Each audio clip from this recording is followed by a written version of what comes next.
I'm live. It's telling me I'm live. Good morning, Miami Communication team. Hold on, I'm going to shut this door because I got to be home.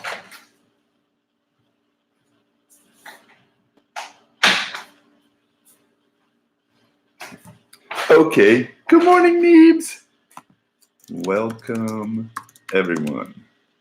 Haha. So you can hear me, Anibal? Sounds like it. You're there. Good morning. All right. This tells me there are 4 people watching. Courtney, good morning. Let me know if any point if you guys can't hear me or anything. So glad you guys are joining us for this meeting. I'm going to roll through an agenda here, some notes I've taken, things I wanted to share with you. If at any point you got any questions, I'm going to keep my eye on this little thing here coming in loud and clear. Good. And let me know. And the first thing I want to say thanks for being part of the team and being here for this meeting. All you guys do. And the second thing, I just want to share some wins, some things I'm excited that has been happening with the team. The first one being this meeting is a big win for us. Courtney, you were there at our Team Vineyard conference, and we talked about, Nebo, I think you were there too. No, you were there Friday night. Anyway, we talked about how people are busy and how can we find a way to acknowledge that people are busy and make things easier for them. And I know for me, this has been a big way to go, hey, we can have a meeting, we can discuss some stuff, we don't have to drive to the church, we don't have to deal with what are our kids doing, all that kind of stuff, and have this meeting. I wasn't sure if it was going to work, but we did this meeting in November. And one of the things that came up as we were talking about this was the idea of promoting using our photography team's talents in a way other than just capturing photos, but what are some other things that we can do to highlight who we are, the power of photography. And we talked about having a gallery night to do that. And that idea came up in this meeting last time. We had a follow-up meeting to say, how can we make this happen? I took it to our staff. And that event is going to be happening in April. We're going to be, or right around Easter, we figured out in our meeting how much time we needed to get that going. We figured out who needed to be involved, where we could do this. So we had a meeting. We're going to be having a follow-up meeting in January to talk more about it. But I was so excited that the team could come together here online, that the team could throw some ideas out there, and that is actually becoming something. So I really see this working. Oh, hold on, I'm getting a text from one of the team. All right, so that's a big win. We were able to just meet together like this, save ourselves time, discuss some stuff, and make something happen. So let's keep that going. Hey, Mark, good to see you, sir, or see that you're here. What else is happening? I thought this was a cool win. We've got our Christmas Eve services. We're promoting them a little differently this year on Facebook. We came up with putting an event up there. Seems to be working really good. Hey, Jason, good morning. Pastor Sarah, who some of you may or may not have met. She is one of the new youth pastors. Her husband, David, and they are now leading our youth.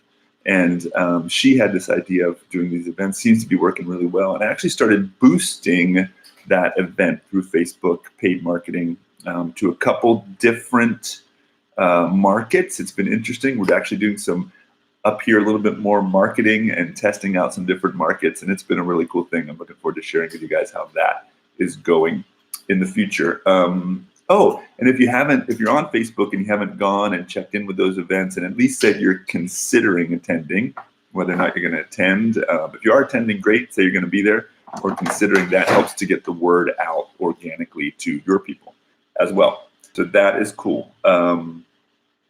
Also, I'm excited, just our Christmas marketing in general, we were able to get a design, thanks to Sam, our graphic designer, get a design that allowed us to coordinate. It was a very flexible design. So we've got banners, we've got invite cards, we have door hangers that were taken around in the community, our online marketing, things like that, I felt like the design this year allowed us to be more flexible and coordinate things. So people who see our stuff online, they're going to see the same design on the banner, they're going to see the same design hanging on their door, on an invite card when they show up, their program, everything is going to make them feel like this is a natural progression into our service on the weekend. So I'm excited about that. Oh, and part of that was we decided to try getting a domain, 305christmas.com. We were able to secure that. And that's been cool, being able to just make it easier for people. Instead of go to miamivineyard.com/whatever, just go to 305christmas.com. So that has been cool. What else? So that big win. We're moving forward with our Google Ads. Thank you, Jason, for coming on board and helping us out with that in a big way. That we've been meeting together, and a new website that is going to be launching, I'm believing, in January. It's going to be paying a lot more attention to our content, our searchable content, our findable content, to help people to connect with us through their Google searching. Our dream is that people would realize that we have answers to more than just, I'm looking for a church to go to, but that to bring our content that people experience in our weekends onto the website. Jason, I got this idea. I haven't shared this with him yet. We started out with this idea of having a blog that would be our searchable content. And then we're trying to squish that down into smaller and smaller things to make it palatable to people and accessible to people. So I have this idea of calling them blogitos or blogitas, and bringing our sort of Hispanic culture in there. So I think that'd be a cool idea to have blogitos on our website. I know my pronunciation, I'm wrecking that, but I thought that might be fun. So thank you for doing that. Oh, and if you want to see how that new website is coming out, that is MVCC, like Miami Vineyard Community Church, MVCCliveonline.com. You can see the state of it there if you want to check that out. Yes, I thought that'd be cool. All right. One more win. Thank you especially to the photography team for the hundreds of new photographs that you have captured for us. What events were going on. Collide, Miami Vineyard Kids Musical, baby dedication, toy giveaway. You can see those on Flickr, on our Facebook page, in the scrapbooks on our website. The pictures are amazing. I'm always blown away by what you guys bring in. Big winners on our social channels. People love those pictures. And so great to have, this was another thing. Photographers, Christmas Eve starts tonight. Christmas Eve services start tonight.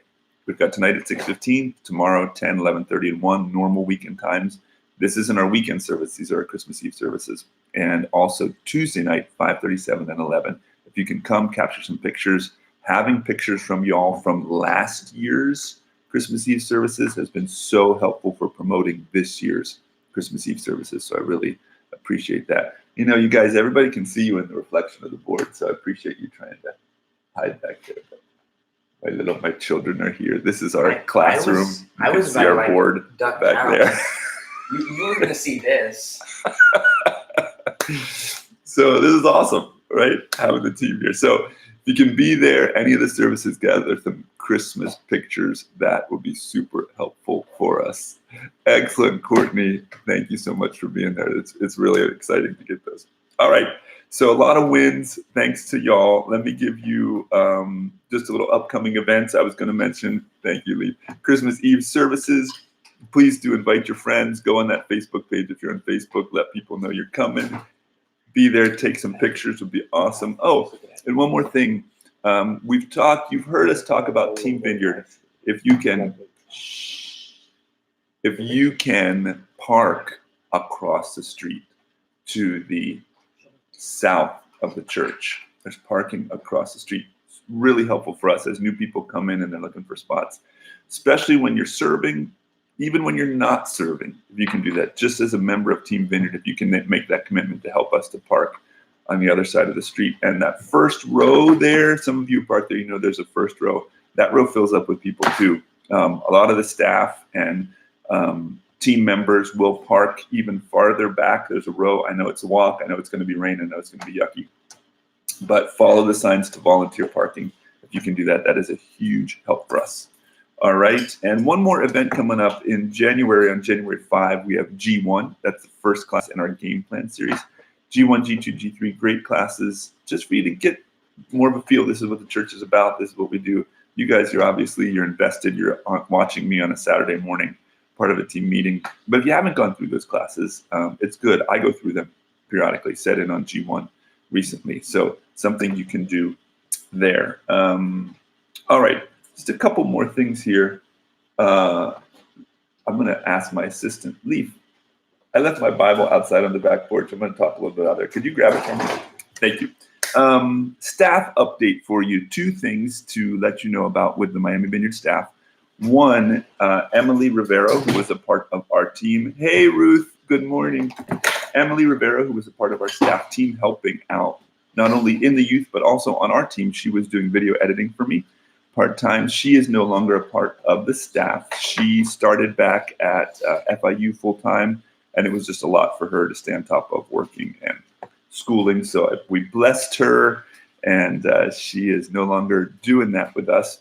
To let you know a little bit about how we're trying to adjust with that. Emily did a fantastic job with video editing, freed me up to do some other things with social media. Some of you, Courtney, and others had met with me to help me out to wrap my mind around that. When Emily left, the first thought was, well, we need to get a new video editor to replace her. But I thought about that a little bit, and I thought one of the few things that I do really well is edit video. And I'd rather edit the video and hire somebody to help with social media, because I don't feel like I do that well at all. I'm just old, and it's not innate for me. So where we're moving as a church is to keep me doing video editing and to move to hire somebody part-time to help us with our social media, to take the content, to figure out what makes sense in different social channels, and to get that information out there, to connect with that community, to be involved in our social channels, and to try to get a feel for what's working month to month. It's always changing. So if any of you can think of somebody who would be a great fit for that, we do have resources to hire somebody part-time. It would be anywhere from about 15 to 20 hours a week, or less, depending on people's availability and what we need to get done. So let me know if you know anybody, or if you're in conversations, let me know. All right, and one more. This is sad, but exciting at the same time. Was in a meeting on Saturday night for the spiritual formation team. I have a life group that I lead, so I'm part of that team. Pastor Denville leads that team, and Pastor Denville let us know that he and his family feel like God is moving them on to something new. So they will be leaving the church. Their last week his last day on staff will be the 10th of January. So this is coming up soon, less than a month away. He will be speaking his last weekend. If you're like me, you love hearing him speak on the weekend. January 4th and 5th will be his last weekend there at the church speaking. I know, Courtney, sad. It is sad, but it's exciting. He's a guy who hears from God, and he feels like he will be missed. Yes, he feels like God is moving them on to something else. So excited that he got to be there, helping us out with what we do. But if you see him around between now and then, give him a hug. Thank him for all that he has done, and pray for him and his family as they move on to the next thing God is calling them on to. All right. I just got one more thing to share with you. Was reading through I've been reading through the book of Ezekiel. I think I was reading through Ezekiel the last time we had this meeting. It's a long book. I try and do a chapter a day. But I read this chapter 34, and it really spoke to me about one of our values, one of our Vineyard values, which is we're always looking for one more. And I think it's easy sometimes when you are, when we have all these great things going on inside the church, when we have baby dedications and baptisms and Christmas Eve services and musicals and Collide and all this kind of stuff, and we're all a part of that, making that happen, promoting that.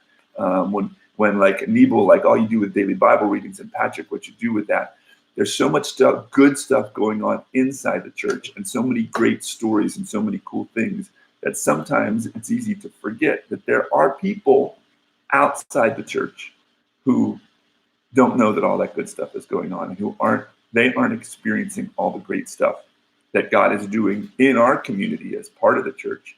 And that's why one of our values is to always keep an ear to the people who aren't here yet, and to always be thinking of ways, our Love 305 team going out, feeding the homeless, giving away Cokes, giving away Pepsis, just doing this marketing that we're doing, boosting things to our community. When I boost to just our zip code on Facebook, on one social channel, there are, I want to say 20 to 40,000 people there just in that zip code, just around the church. So this is something that we always want to be thinking about, is we always want to remember that there are people out there who aren't here yet. And I read this from Ezekiel, just wanted to share this with you to wrap this up. This is Ezekiel chapter 34, and the section in my Bible is titled The Good Shepherd.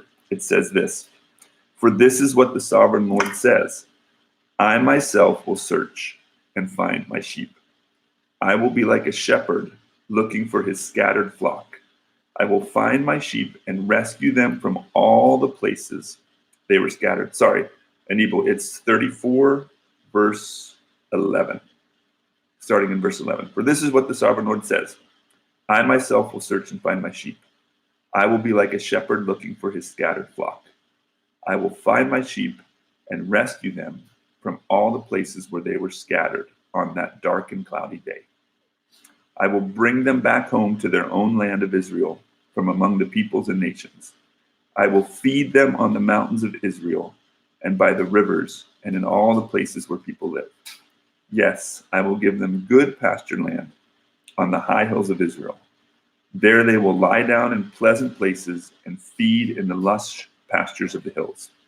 I myself will tend my sheep and give them a place to lie down in peace, says the sovereign Lord. I will search for my lost ones who strayed away, and I will bring them safely home again. I will bandage the injured and strengthen the weak. But I will destroy those who are fat and powerful. I will feed them, yes, feed them justice." And I just love the feeling of this verse of reminding us that, listen, even if nobody else cares about those who are outside, who haven't yet experienced the love of God, who are injured, who are lost, who were scattered by storms in their lives, God is out there looking for those people. And that's why as a church, we want to be partnering with God, going out looking for those people. So I thank you guys for all that you do to make that happen. It's such a great season for that. Christmas, there's so many people who are awakened to God at Christmas, who are available to God at Christmas, who acknowledge God at Christmas. We're preparing for 3,500 people between all of our Christmas Eve services. That's 1,000 to 1,500 more than we typically have on a weekend. So a lot of new people. We typically have about 100 new people that we are able to capture that they were there on Christmas Eve. So be praying for Christmas Eve services. Thank you for all you guys do. Any other questions before I wrap it up? So cool to hang out with all of you. And my plan is in January, as we kick off the new year, for us to get together live and in person. I guess we could do both. We could all get together live and stream it as well for people. But more about that as we get into the new year. Have a good Christmas, everybody. I hope I get to see you at Christmas Eve services. Later.